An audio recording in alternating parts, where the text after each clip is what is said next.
दास घर के अंदर गई तो वहां उसे घर का पैसा वगैरह मिल गया। उसे बड़ी हैरानी हुई क्योंकि उसने एक बर्तन देख लिया था। उसने बाहर आकर रानी को बताया। दास अपनी रानी से कहने लगी, ये रानी देखो वैसे हमको जब आने नहीं मिलता तो हम रोज व्रत करते हैं, अगर इनसे व्रत की विधि कथा पूछ ली जाए तो उससे हम भी क्या करेंगे। दासी के कहने पर रानी ने अपनी बहन से बृहस्पतिवार व्रत के बारे में पूछा। उसकी बहन ने बताया, हे रानी बृहस्पतिवार को सूर्योदय से पूर्व उठकर स्नान करके बृहस्पतिवार को व्रत करना चाहिए, लेकिन उस दिन सिर नहीं धोना चाहिए। बृहस्पतिवार के व्रत में चने की दाल और मुनक्का से विष्णु भगवान को केले के वृक्ष के जल में पूजन करे, दीपक जलावे। उस दिन एक ही समय भोजन करे, भोजन पीले का पदार्थ तो चने से कथा सुने। इस प्रकार करने से गुरु भगवान प्रसन्न होते हैं, पुत्र धन देते हैं, मनोकामना पूर्ण करते हैं। व्रत और पूजन की विधि बता कर रानी के बाद अपने घर लौट गए। जाने और वहां से उन्होंने निश्चय किया कि बृहस्पति भगवान को पूजन जरूर करेंगे। 7 दिन बाद जब बृहस्पतिवार आया तो उन्होंने व्रत रखा। उस साल में जाकर चना गुड़ मिलाई थे तो उसकी दाल से केले की जड़ तथा विष्णु भगवान को पूजन किया। भोजन की पिला कहां से आए, दोनों बड़े दुख हुई, परंतु उन्होंने व्रत किया था। इस कारण बृहस्पति भगवान प्रसन्न थे। साधारण व्यक्ति के रूप में 2 थालों में सुंदर पीला भोजन लेकर आया और दासी को देकर बोली, हे दासी, यह भोजन तुम्हारे और रानी के लिए है, तुम दोनों करना। दासी भोजन पाकर बड़ी प्रसन्न हुई और रानी से बोली, रानी भोजन कर लो। रानी को भोजन आने के बारे में कुछ पता नहीं था, इसलिए वो दासी से बोली, जा तो भोजन करके फिर तो हमारी बात तुम्हारी हो जाती है। दासी बोली, एक व्यक्ति भोजन दे गया। रानी कहने लगे, वो भोजन तेरे ही लिए दे गया, तो भोजन कर। दासी ने कहा, वो व्यक्ति दोनों के लिए 2 थालों में भोजन दे गया, इसलिए मैं और आप दोनों साथ भोजन करेंगे। दोनों ने गुरु भगवान को नमस्कार कर भोजन प्रारंभ किया। प्रेम से बोले बृहस्पति देव भगवान के जय। प्रेम से बोले विष्णु भगवान के जय। प्रेम से बोले श्यामपति रामचंद्र के जय। प्रेम से बोले पवन सुत हनुमान के जय। प्रेम से बोले शिवशंकर भगवान के जय। प्रेम से बोले त्यागी बाबा के जय। प्रेम से बोले अपने अपने माता पिता के जय। श्री राम जय राम जय जय राम, श्री राम जय राम जय जय राम।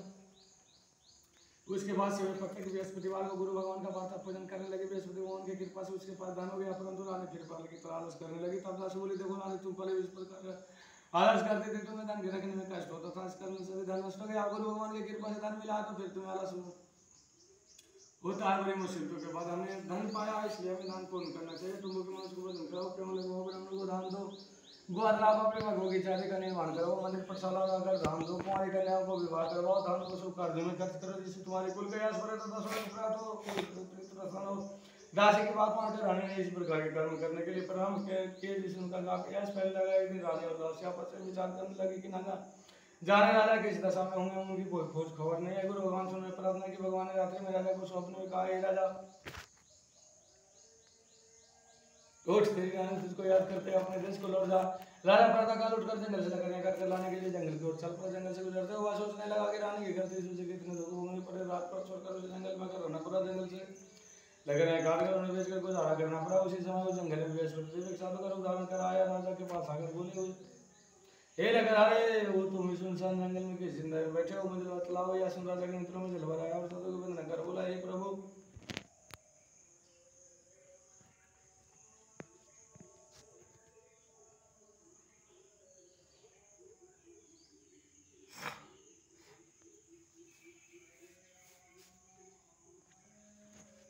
आप सब कुछ जानने वाले हैं। इतना कहकर राजा ने साधु को अपनी संपूर्ण कहानी सुना दी। महात्मा दयालु होते हैं। वे राजा से बोले, हे राजा, तुम्हारी पत्नी ने बहुत बृहस्पति देव के प्रति अपराध किया था, जिसके कारण तुम्हारी दशा हुई। अब तुम किसी प्रकार की चिंता मत करो, भगवान तुम्हें परेशान धन देंगे। देखो, तुम्हारी पत्नी ने बृहस्पतिवार का व्रत प्रारंभ कर दिया है। तुम भी बृहस्पतिवार के व्रत करके चने के दाल व जल के लोटे में डालकर केले को भोजन करो, फिर कथा कहो, सुनो, भगवान तुम्हारी सब मनोकामना पूर्ण करेंगे। साधु को प्रसन्न देखकर राजा बोला, हे प्रभु, मुझे लकड़ी बेचकर इतना पैसे भी नहीं बचता जिसे भोजन करने के उपरांत कुछ बचा सकूं। मैंने रात्रि में अपनी रानी को व्याकुल देखा, मेरे पास कोई ज्यादा नहीं जिसे समाचार जान सकूं।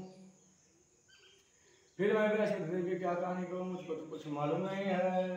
साधु ने कहा, हे राजा, तुम किसी बात की चिंता मत करो। बृहस्पतिवार के दिन से तुम रोजाना की तरह लेकर शहर में जाओ, तुम्हें रोज से तुम्हें धन प्राप्त होगा, जिससे तुम भारी भांति भोजन कर लोगे, तो बृहस्पति देव की पूजा का सामान भी आ जाएगा। बृहस्पति देव की कथा इस प्रकार है।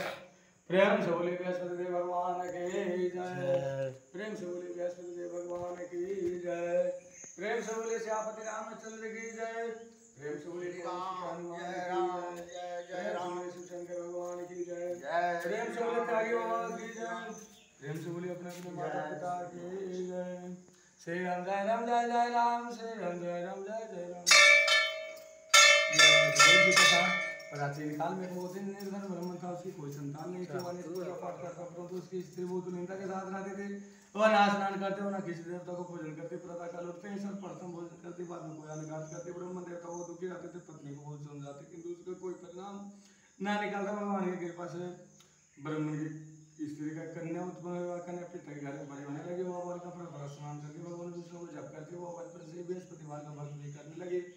पूजा पाठ समाप्त कर स्कूल जाते थे, अपने मठ में जब कर ले जाते हो, पाठशाला जाने के मार्ग में डालते जाते, वहीं जा स्वाद के वजह तो लौटते समय उनको फिर घर ले आते। एक दिन वह बालिका सोने का सब पटा कर सब करेगी, तब उसकी माँ ने देख लिया, काई बेटी सोने का जाओ पटाखने के लिए सोने का शुभ होना चाहिए। तो उस दिन गुरुवार था, इसका नैने व्रत रखा। कोई बृहस्पति देव से प्रार्थना करके कहा, हे प्रभु, यदि मैंने सच्चे मन से आपकी पूजा की हो तो मुझे सोने का दूध दे। बृहस्पति देव ने उसकी प्रार्थना स्वीकार कर ली। रोजाना की तरह कन्या जब फला स्कूल चली गई, स्कूल से लौटकर जब आज हो गई थी तो बृहस्पति देव की कृपा से उसे सोने का सुन मिला। उसे वह घर ले आई, उसे जब साफ करने लगी, परंतु उसकी माँ को वही ढंग रहा है। एक दिन की बात है, वह कन्या सोने का सुन में जब साफ कर रही थी, उस समय उस नगर के राजकुमार वहां से होकर निकला। इस कन्या के ऊपर सोने का सुन में जब साफ करते देख कर वह कुछ कन्या पर मर हो गया। राजमाता गरबा भोजन तथा जल्दी त्याग करो दासों को लट गया। राजा भोजन राजकुमार तो राम जब त्यागने का समाचार गया तो अपने मंत्रियों के साथ अपने पुत्र के पास गए और बोले, हे बेटा, तुम्हें किस बात का कष्ट है, किसने अपमान किया अथवा कोई कारण है, मुझे बताओ, मैं वही करूँगा जिससे तुम्हें परेशान था। राजकुमार ने अपने पिता की बातें सुनी तो वह बोला, मुझे आपकी कृपा से किसी बात का दुख नहीं, किसने मेरा अपमान नहीं किया, परंतु मैं उस लड़की के साथ विवाह करना चाहता हूँ जो सोने का सुन में जब सब कर रही थी। यशोदा सामने पड़ गया और बोला कि हे बेटा, इस तरह का करने का पता तुम्हें लगाओ, मैं उसके साथ तुम्हारा विवाह आवास करवा दूंगा।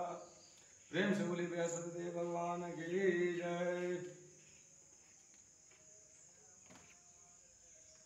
राजकुमार ने राजा को उस लड़के के घर का पता बतलाया, मंत्र उस लड़के के घर गया। राजा के आदेश ब्राह्मण को सुनाया। कुछ दिन बाद ब्राह्मण की कन्या के विवाह राजकुमार के साथ संपन्न हो गया। कन्या के घर से जाते हैं उस ब्राह्मण देवता के घर में पानी की भांति गरीबी का निवास हो गया।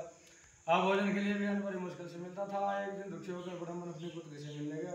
पिता ने बेटी की ने बहुत से धन देकर पिता की दुख की अवस्था को देखा और अपनी माँ को समाचार पूछा। ब्राह्मण ने सब यार कहा।